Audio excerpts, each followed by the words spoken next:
In the fading glow of candlelight, the colonel's hands tremble as he slides brittle papers into a worn leather chest.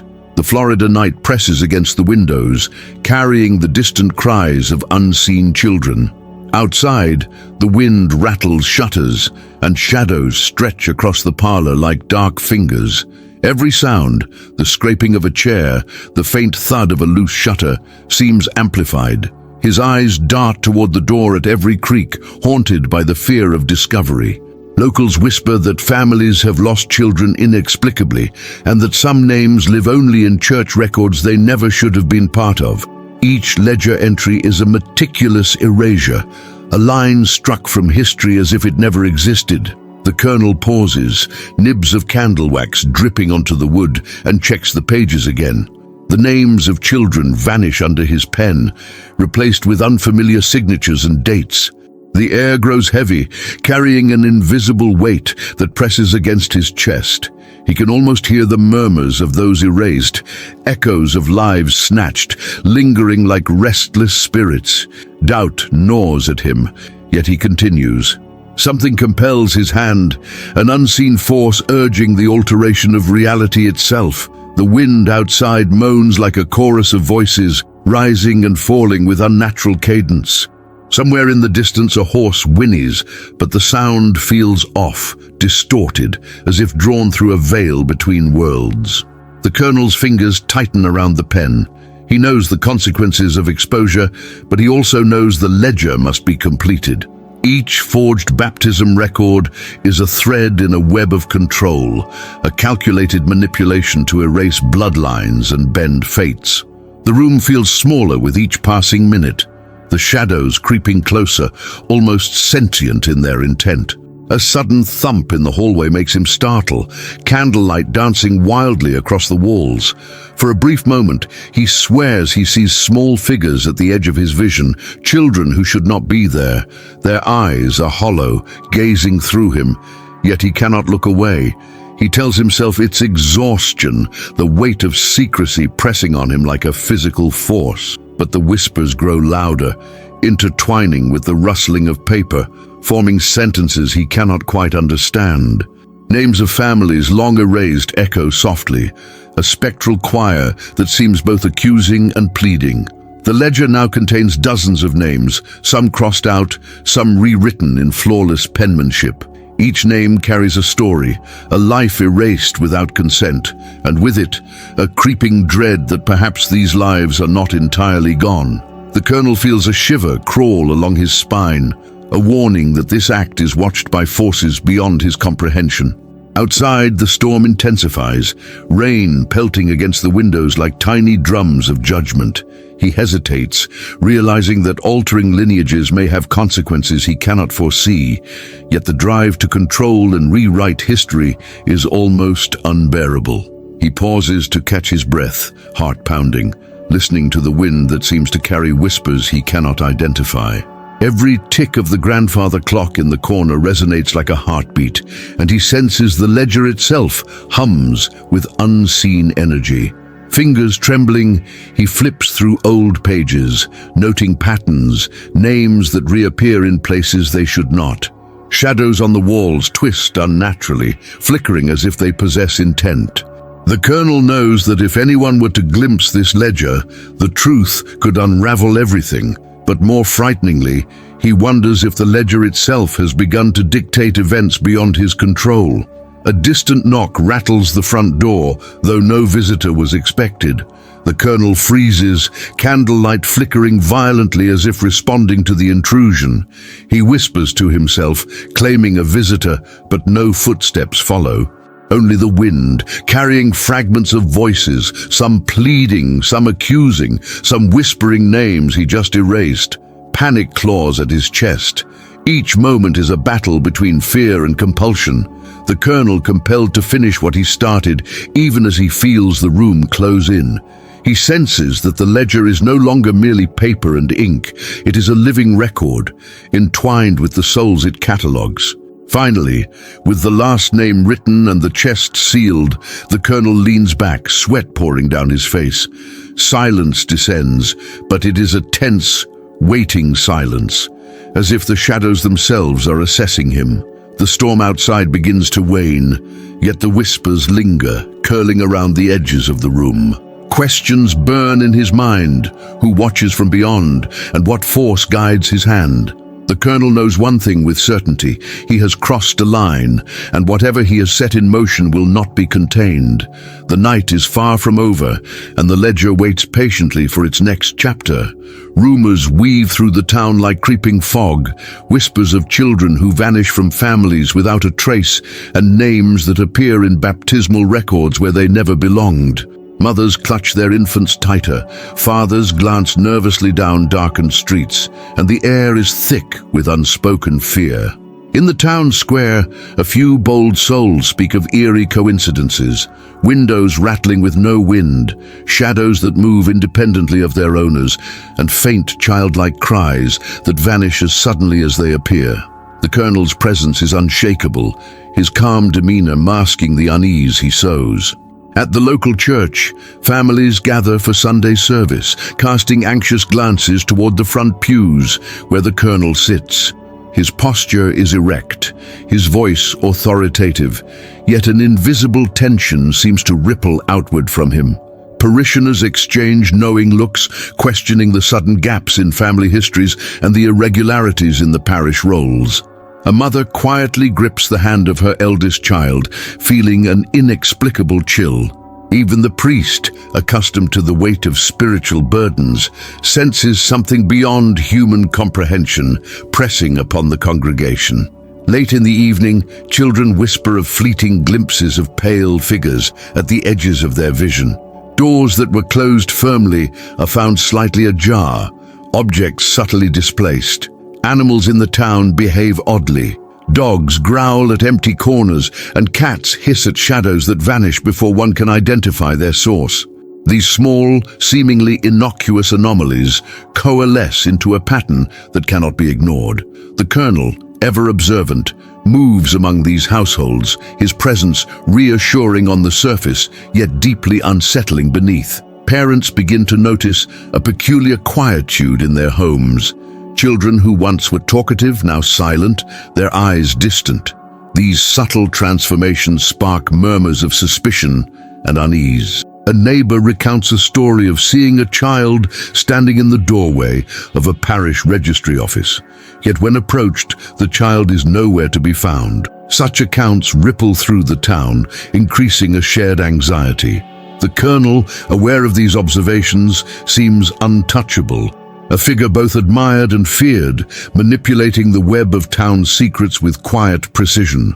Letters and records appear slightly altered, dates shifted, names missing, and marginal notes with cryptic symbols. Clerks working in the parish sense a subtle pressure when handling documents, as if an unseen hand guides the pen. Some report faint whispering while working alone late into the night. The townspeople, piecing together these anomalies, begin to feel the colonel's influence as more than social.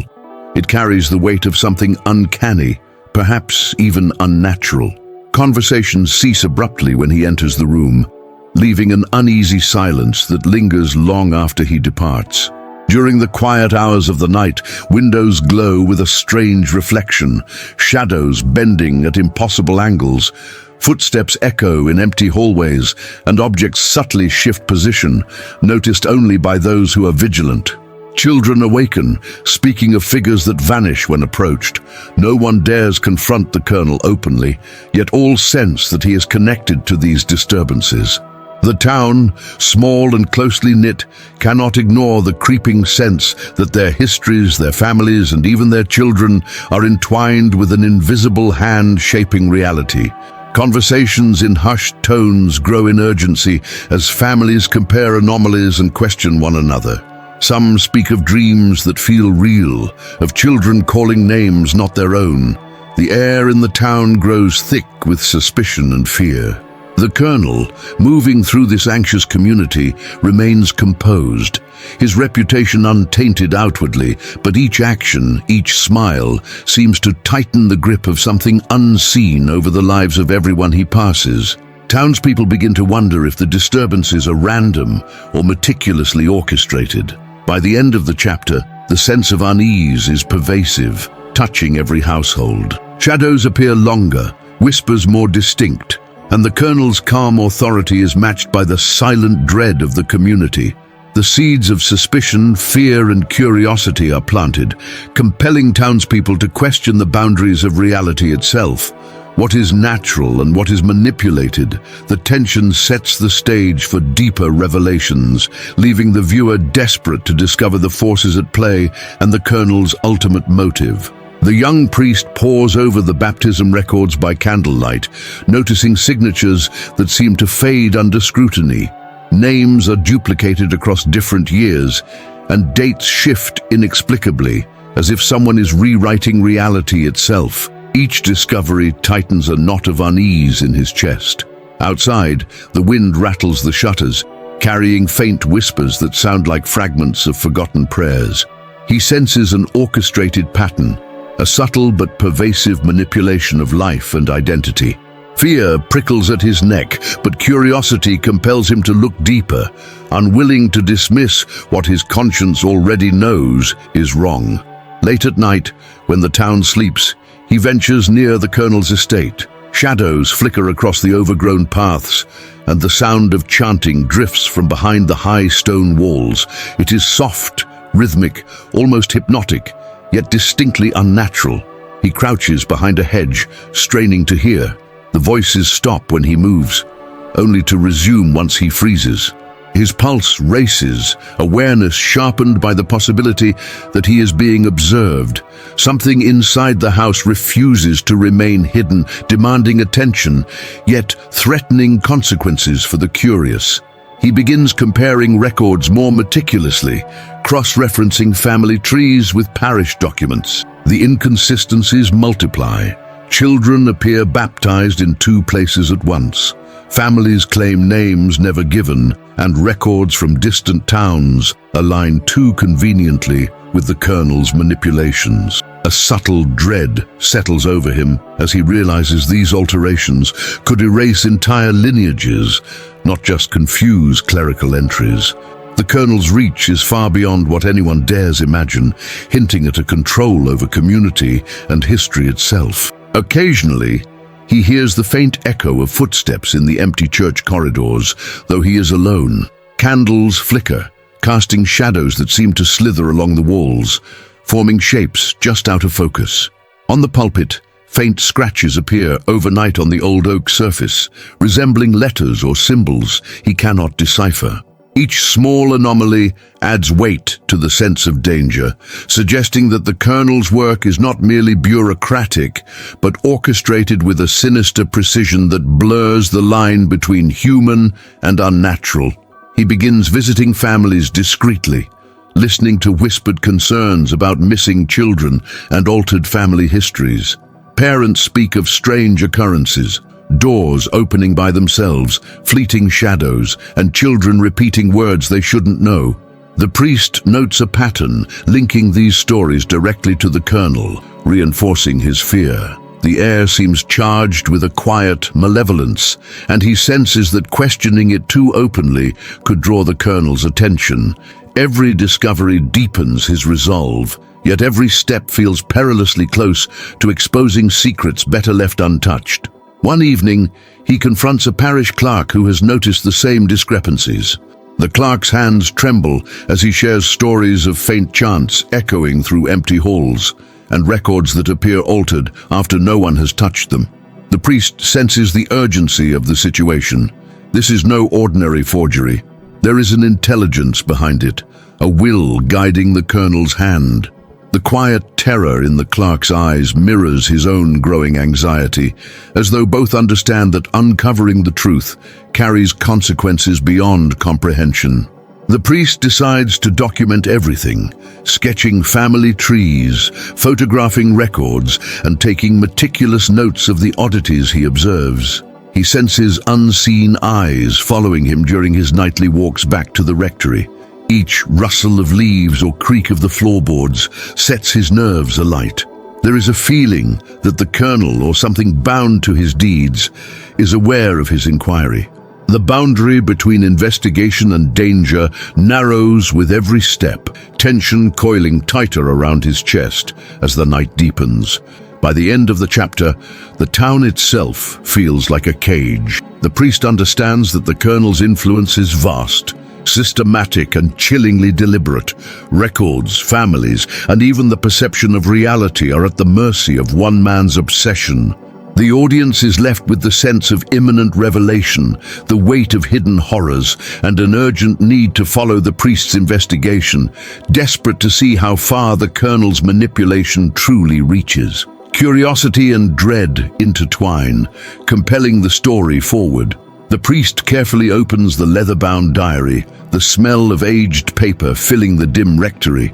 The pages are filled with meticulous handwriting detailing generations of manipulation through forged religious records. Names erased, baptisms altered, marriages shifted, all to consolidate wealth and control. Each sentence reveals a deliberate strategy, as if the Colonel's obsession with power is inherited. A chill creeps up the priest's spine. Flickering candlelight casts moving shadows across the walls, making the room feel alive, as though the diary itself were watching him absorb its secrets. Some passages describe cryptic ceremonies, small acts of ritualistic repetition that the Colonel's ancestors believed gave them dominion over families. The priest reads accounts of whispered instructions given to children, of subtle fear instilled in households, and of obedience enforced through unseen authority. The words feel dangerous, as if understanding them fully could invoke the same control. Outside, a sudden gust shakes the shutters, a reminder that the estate and its influence extend beyond paper and ink, touching the living with a quiet, chilling presence. He notes a series of symbols in the margins, triangles, circles, and intersecting lines. They are accompanied by shorthand notes that suggest a formula for lineage management. The priest cannot decipher the exact meaning, but he senses a pattern of intention behind each mark. The shadows on the floor seem to stretch toward the diary, merging with the corners of the room. Whispers drift from the hallway outside, soft yet insistent. Every page turned deepens the feeling that the Colonel's influence is a living, breathing entity, extending through time and space. That night, the priest dreams of children standing silently in long rows, faces blurred yet familiar. Their eyes hold both innocence and fear. He awakens to find that candles in the rectory have burned down at odd angles, melted wax pooling like symbols on the floor. Footsteps echo in empty hallways, doors creak with no wind, and faint murmurs seem to repeat phrases from the diary. The line between the past and present blurs. The Colonel's methods feel less like history and more like a tangible, ongoing threat that he must confront carefully. The priest begins comparing the diary with parish records. He discovers that anomalies stretch across decades, that entire families vanish from one record and appear in another, always linked to the Colonel's line. The weight of this revelation presses upon him. He realizes that the Colonel's forebears practiced a form of control that is psychological, legal, and eerie, weaving fear and authority into the very fabric of the town. Shadows in the room seem to shift, as if observing his research, emphasizing the ever-present watchfulness tied to the Colonel's legacy. At dusk, he revisits the estate grounds. Overgrown paths and decaying fences reflect decades of power unchecked. The priest feels an invisible pressure guiding his steps, a sensation that the land itself holds memories of obedience and manipulation. Faint, chanting echoes from the abandoned wings, and he catches glimpses of movement in empty windows. The diary's secrets seem to awaken something beyond comprehension, a force tied not only to the Colonel, but to the ancestral methods that have shaped the entire community in subtle, terrifying ways. Late into the night, as he documents his findings, a sudden knock startles him. No one is at the door, yet the diary lies open to a page he did not turn. The priest senses a presence in the room, a cold, patient awareness watching him, testing his resolve. Whispers brush against his ears, repeating fragments from the ancestral writings. The realization strikes him that the Colonel's power is not confined to ink or paper. It persists in shadows, in memory, and in the minds of those who unknowingly obey. Every word he records feels both enlightening and dangerous. By chapter's end, the priest understands that the diary is not just a record of past sins, but a blueprint for psychological control that has survived generations. The town, the families, and even the Colonel himself are part of a continuum of manipulation. Candles gutter and die, leaving the room in near darkness, while a single whisper floats from the corners, a reminder that knowledge comes with a price. The audience is left with mounting suspense and the compelling need to follow the priest's next moves, eager to uncover how deep the Colonel's influence truly runs. Whispers travel through the town like wildfire. Children who vanished from their families now appear in church registers under different names. Parents speak in hushed tones, unsure whether they are imagining the reappearances or if some unseen hand is manipulating fate. The parish records, once considered sacred and reliable, are now questioned. Families fear that a powerful force is rewriting the threads of their lives, and the Colonel's calm demeanor only deepens the sense of dread. Something unseen and relentless seems to control the town's innocence, bending reality to its will. At dusk, villagers report fleeting glimpses of children standing silently in the fog that rolls off the marshes. Their eyes, dark and expressionless, seem to follow anyone who passes. When approached, the figures vanish, leaving no footprints or evidence. Some swear they hear whispers repeating names that have been lost to time. The priest notes the pattern. Every sighting corresponds to a baptism in the altered records. The air grows heavy with tension, and the invisible presence behind these children's transformations becomes increasingly palpable, threading fear into daily life. Inside his manor, the Colonel walks through dim corridors lined with portraits of ancestors. His movements are deliberate, each step echoing authority. Servants feel the weight of his gaze, even when he is silent. Candles flicker inexplicably, as if responding to his thoughts. Outside, the town trembles in subtle ways, the children's strange behaviors reflecting the manipulation at play. The Colonel's calm exterior masks a mind orchestrating outcomes far beyond ordinary comprehension, and the audience senses that he may be the axis around which this unnatural pattern revolves. A sudden report emerges. A child disappears from a neighbor's home only to appear at Sunday service with a name no one recognizes. The priest feels an urgent responsibility to understand the mechanism behind these occurrences. Journals, parish ledgers, and witness accounts begin to weave a tapestry of control that is both systematic and terrifying. Shadows seem to stretch across streets and alleys, aligning with the Colonel's influence. Even the simplest actions, opening a door, lighting a lamp, carry an air of foreboding, hinting at a presence orchestrating fear silently and efficiently. At night, fog envelops the town, carrying eerie echoes of children's laughter that stop abruptly when approached. Windows in the manor reflect silhouettes that do not belong to the Colonel or his household. The priest observes from a distance, realizing the Colonel's hand is in every anomaly. Whispers of old families vanish into the darkness, and any attempt to track the children leads to more confusion. The terror is not in the grotesque or violent, but in the unsettling knowledge that reality itself is being rewritten. Townsfolk sleep uneasily, haunted by eyes that may or may not exist. The priest confronts a mother whose child vanished weeks ago. She swears the child returned, speaking in unfamiliar tones, reciting prayers she never taught. Shadows linger at the edges of rooms, following movements with unnatural precision. Every returned child seems subtly altered, as if a hidden authority has reshaped their identity. The Colonel's manor looms over the town, its presence both physical and psychological, like a dark sun influencing the lives of all beneath it. Fear spreads quietly but thoroughly, gnawing at the edges of sanity. On the edges of the parish, reports surface of children wandering in circles near the woods, unaccompanied and silent.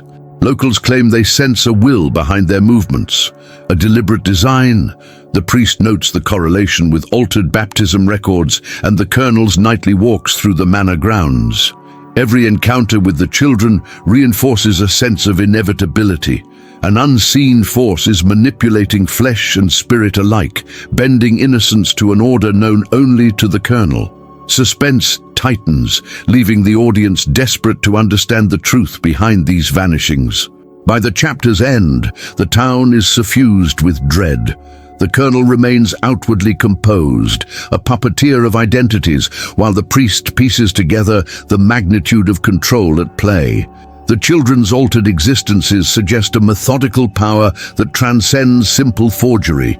It is psychological, social, and eerily precise. Shadows stretch through corridors and alleys, reminders of obedience imposed from above. Viewers are left with escalating tension, questioning who is truly safe and how far the colonel's reach extends into the very souls of the town's children. The priest steps carefully into the colonel's study, candlelight flickering against walls lined with dusty books. The air feels heavy, almost alive, as if the room itself resists intrusion. On the desk lies a thick leather-bound ledger, its edges worn and pages yellowed with age. As he opens it, a chill runs down his spine. Faint whispers swirl in the shadows, repeating names that should have been forgotten. Every page seems to pulse with unseen energy, and the priest senses that these are not mere records. They are instruments of a power that has been quietly shaping lives. As he examines the entries, discrepancies leap off the pages. Birth dates shift, families vanish, and children appear under names that are not their own. The priest traces the lines with trembling fingers, realizing that the colonel's meticulous forgeries were more than bureaucratic manipulation. They were a way to impose dominion over the very essence of life. Outside, wind rattles the shutters, echoing the silent cries of erased identities. Every whispered name resonates, creating a rhythm of unease, as if the ledger itself warns that someone is watching, judging, and punishing the trespasser. A sudden movement catches his eye. Shadows stretch unnaturally across the study floor. The priest freezes, heart pounding, feeling the weight of unseen eyes upon him. A soft, almost melodic voice repeats a child's name he recognizes from the altered entries. The sound seems to come from the ledger itself. He steps back, realizing that tampering with the natural order has consequences that transcend the physical world. The ledger is not merely evidence, it is a conduit, a bridge between human corruption and something darker that lingers beyond mortal understanding. The priest flips another page, revealing a cluster of names he has seen in town reports. The whispers intensify, layering into a chorus of anguish and warning. It becomes clear the colonel did not only manipulate paper, he shifted destinies. Each entry carries weight beyond ink, bending the lives of the children it touches. The air grows colder, candle flames tremble, and the room seems to contract. The priest feels trapped in the ledger's gravity, pulled into the stories of lost innocence, a silent testimony of a man's obsession with control and lineage. A gust of wind bursts through the partially open window, scattering papers across the floor. The priest scrambles to collect them, but each page he lifts seems heavier than the last, as though burdened with the lives it altered. The whispers now become coherent phrases. "You should not read this. It belongs to him." Panic surges, yet he cannot look away. The ledger demands attention, revealing secrets that townsfolk have long suspected but never dared to confront. Each revelation tightens the noose of suspense, leaving him uncertain whether knowledge is a shield or a curse. He notices marks in the margins, small, almost invisible symbols that resemble runes or sigils. Their meaning is elusive, but the priest senses their purpose, to bind the names and lives to the colonel's will. A soft, repetitive thud begins in the walls, echoing like a heartbeat, each beat synchronized with the whispering voices. The priest's hands shake as he realizes that the ledger is not static. It interacts with the space around it. It is alive with intent, echoing the colonel's obsession and amplifying it into a presence that seems to hover in the room, watching, waiting, and judging. As he continues to investigate, the whispers shift tone, turning accusatory and mournful. The priest understands that the ledger carries the weight of all stolen identities, their altered fates, now a spectral testimony of injustice. Shadows coalesce near the corners of the room, and for a fleeting moment he thinks he sees the figures of the children whose lives were rewritten. The atmosphere becomes oppressive, charged with tension, the line between reality and spectral influence blurring. Every step, every turn of the page amplifies suspense, leaving him aware that the ledger is more than a book. It is a trap for the unprepared. By the chapter's end, the priest stands trembling, clutching the ledger as a storm rages outside.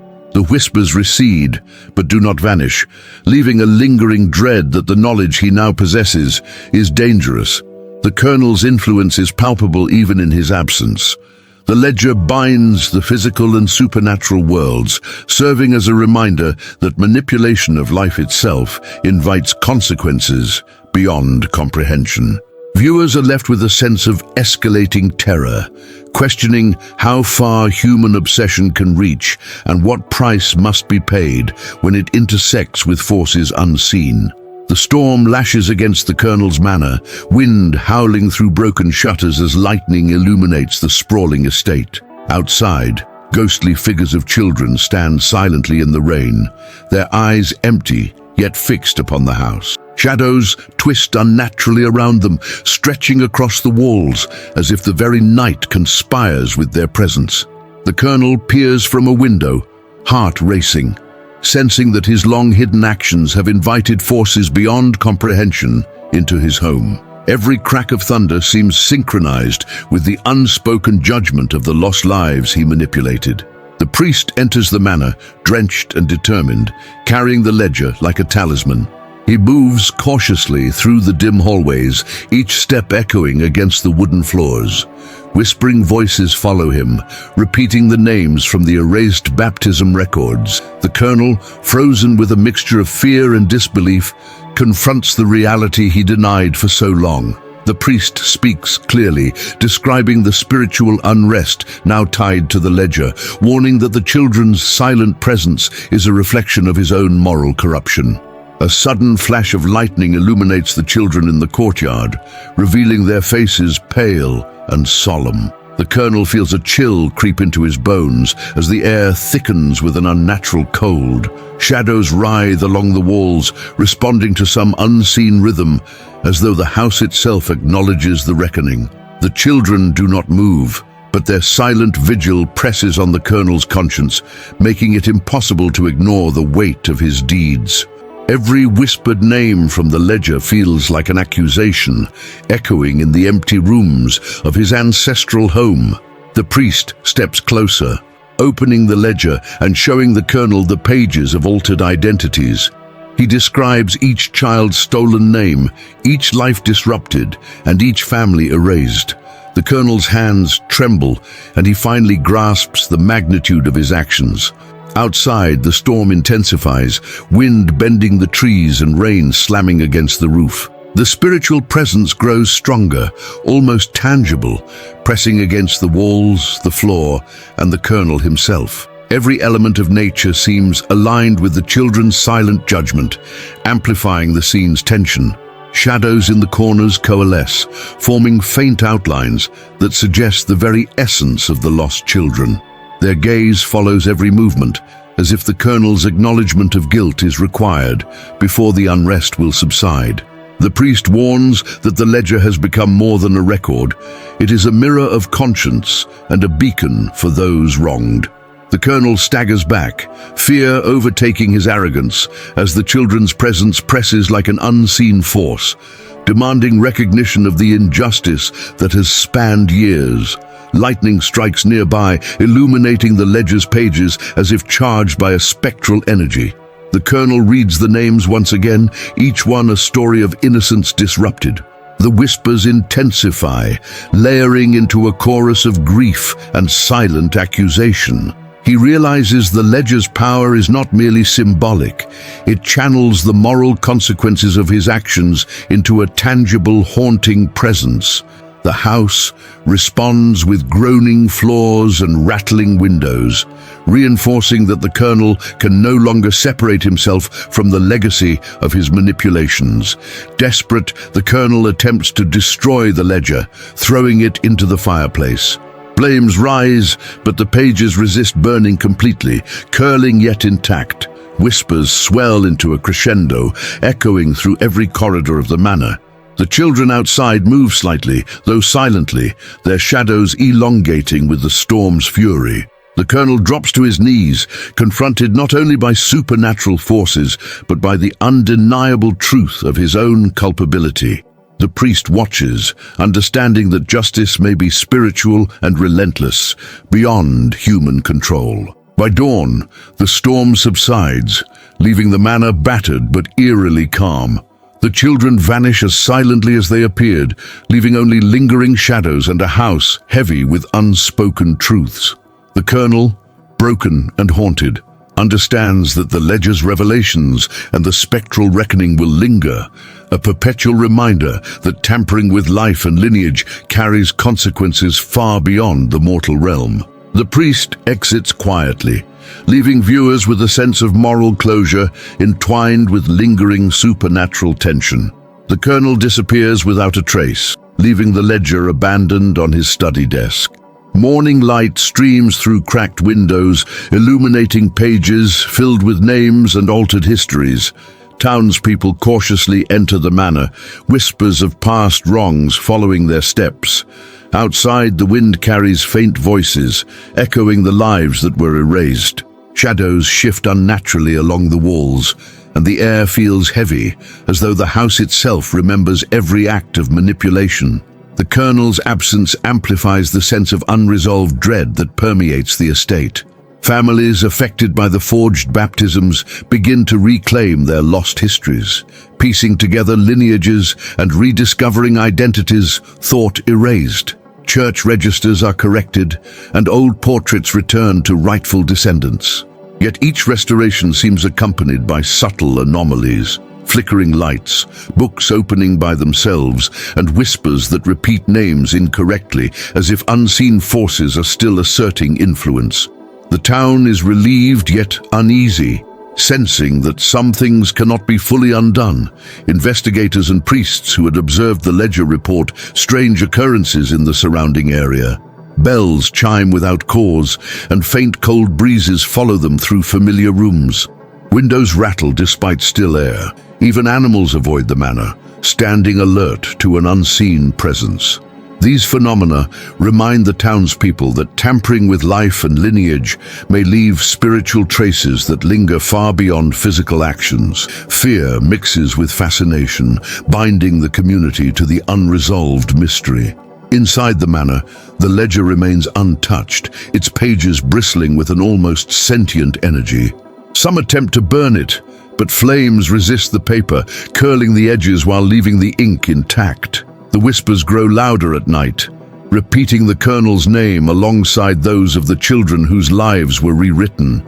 Each name carries a weight, a quiet accusation that cannot be ignored. The town begins to understand that the ledger is not merely a record, but a conduit for something far larger and older than human comprehension. Visitors describe fleeting shadows of children, appearing near windows or across hallways, silent yet watching. No one can explain their behavior, and attempts to communicate are met with cold, empty gazes. The colonel's influence seems embedded in the very structure of the house, his moral corruption lingering like a stain. Residents speak in hushed tones about the impossibility of fully repairing the damage caused, a lingering unease that chills anyone who dares enter the estate. Churches report faint echoes of the missing children's voices, almost musical, blending with morning prayers. Some claim to see names flicker on baptismal records as if written by an invisible hand. Scholars and spiritual investigators debate whether these are hallucinations, spiritual imprints, or the manifestation of unresolved injustice. Regardless, The occurrences remind everyone that the Colonel's actions have produced a ripple effect, one that will continue to haunt generations who come into contact with his legacy. Local families attempt rituals of remembrance and reconciliation, lighting candles and reciting prayers for those affected by the forgeries. Some nights bring calm, others bring inexplicable chills and a feeling of being observed. The townspeople learn that while they can reclaim physical records and restore history, some spiritual consequences cannot be so neatly resolved. The ledger stands as a silent sentinel, a reminder that interference in life and lineage carries weight beyond mortal comprehension. By the end, the Colonel remains absent, the ledger untouched, and the children's presence only partially sensed in fleeting shadows and whispered names. The story concludes with lingering unease. The audience is left questioning whether justice has truly been served or if the spectral remnants of the Colonel's manipulations will continue to wander, ensuring that the legacy of tampered lives remains forever unbound, hovering between history and the supernatural.